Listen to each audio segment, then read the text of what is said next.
கிறிஸ்துவுக்குள் பிரியமானவர்களே, ஆண்டவராகிய இயேசு கிறிஸ்துவின் விலையேறப்பட்ட நாமத்தினாலே இன்றைய பரலோக மன்னா நிகழ்ச்சிக்கு உங்களை வரவேற்கிறோம். இன்றைய நாளிலே கிறிஸ்தவ வாழ்க்கையிலே குறைவில்லாமல் நிறைவாய் வாழ்வது எப்படி என்பதற்கு கர்த்தர் பேசுவாராக. அதற்கு ஆதாரமாக ஏசாயாவின் தீர்க்கதரிசன புஸ்தகம் 23ஆம் அதிகாரம் 18வது வசனத்தை வாசிக்கிறேன். கர்த்தருடைய சமூகத்தில் வாசமாய் இருக்கிறவர்கள் திருப்தியாக சாப்பிடவும் நல்ல வஸ்திரங்களை தரிக்கவும் அதன் வியாபாரம் அவர்கள் சேரும் என்று வேதத்தில் எழுதியிருக்கிறது. கவனிங்கள், கிறிஸ்தவ வாழ்க்கை என்பது குறைவில்லாத ஒரு வாழ்க்கை, நிறைவான ஒரு வாழ்க்கை. ஆனால் இன்றைக்கு கிறிஸ்தவ வாழ்க்கையிலே அநேக மக்கள் எப்படி இருக்கிறார்கள்? ஆகார குறைவு, வஸ்திர குறைவு, ஐஸ்வர்ய குறைவு, ஆரோக்கிய குறைவு, இப்படி அநேக குறைவிலே வாழ்ந்து கொண்டிருக்கிறார்கள். நான் இன்றைக்கு உங்களுக்கு அன்போடு கூட ஒரு காரியத்தை சொல்லட்டும். ஏன் இந்த குறைவுக்கு என்ன காரணம்? வேதம் என்ன சொல்லுகிறது? இன்றைக்கு நான் சொல்லட்டும். கர்த்தருடைய சமூகத்திலே, அதாவது கர்த்தருடைய சமூகத்துக்கு, தேவ சமூகத்துக்கு அல்லது தேவனுடைய ஆலயத்துக்கு சரியாய் போகாதவருடைய வாழ்க்கையில தான் இந்த குறைவுகள், கஷ்டங்கள் எல்லாம் இருக்கிறது. கவனிங்கள், வேதம் என்ன சொல்லுகிறது?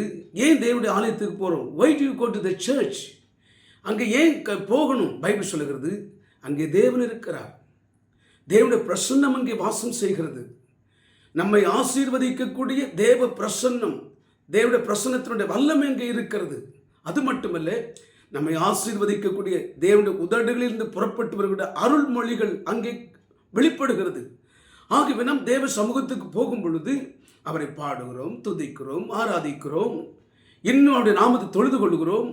இப்படி நடைபெறும் பொழுது தேவனுடைய அருள்மொழியும் தேவனுடைய பிரசன்னம், நம்மளை ஆசீர்வதிக்கக்கூடிய பிரசன்னத்தின் வல்லமையும் நம்மளை தொடுகிறது.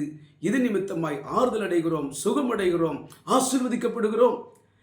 அதே நேரத்தில் ஞாயிற்றுக்கிழமை எங்கே வேணாலும் போகலாம். போனால் என்ன கிடைக்கும்? போனால் பணம் கிடைக்கும், பொருள் கிடைக்கும், ஆனால் ஆசீர்வாதம் கிடைக்காது. பைபிள் சொல்லுகிறது, 5 அப்பமும் 2 மீனும் கொஞ்சம் தான் இருந்துச்சு, ஆனால் கர்த்தர் அதை ஆசீர்வதித்ததினாலே எல்லாருக்கும் போதுமானபடி மீதியாக இருந்தது. இன்றைக்கு உங்கள் வாழ்க்கையில் மீதி, மிச்சம், மிகுதி உண்டாக ஒரே ஒரு வழி ஆலயத்துக்கு செல்வது தான், தேவ சமூகத்துக்கு செல்வது தான். தேவ சமூகத்துக்கு தொடர்ந்து செல்லுங்கள். ஒரு குறையும் இல்லாமல் நிறைவாய் நீங்கள் வாழலாம். கர்த்தர் உங்களை ஆஸ்வதிப்பாராக. ஆமேன். ஜெபிப்போம். பரலோக பிதாவே, இயேசுவின் நாமத்தில் ஜெபிக்கிறோம். கேட்ட வசனத்தின்படியே குறைவில்லாமல் நிறைவான வாழ்க்கை வாழ இயேசுவின் நாமத்தில் முடிந்த ஜனத்தை வாழ்த்தி ஆசீர்வதிக்கிறோம் பிதாவே. ஆமேன். ஆமேன். பிரைஸ்ல கர்த்தர் உங்களை ஆசீர்வதிப்பாராக.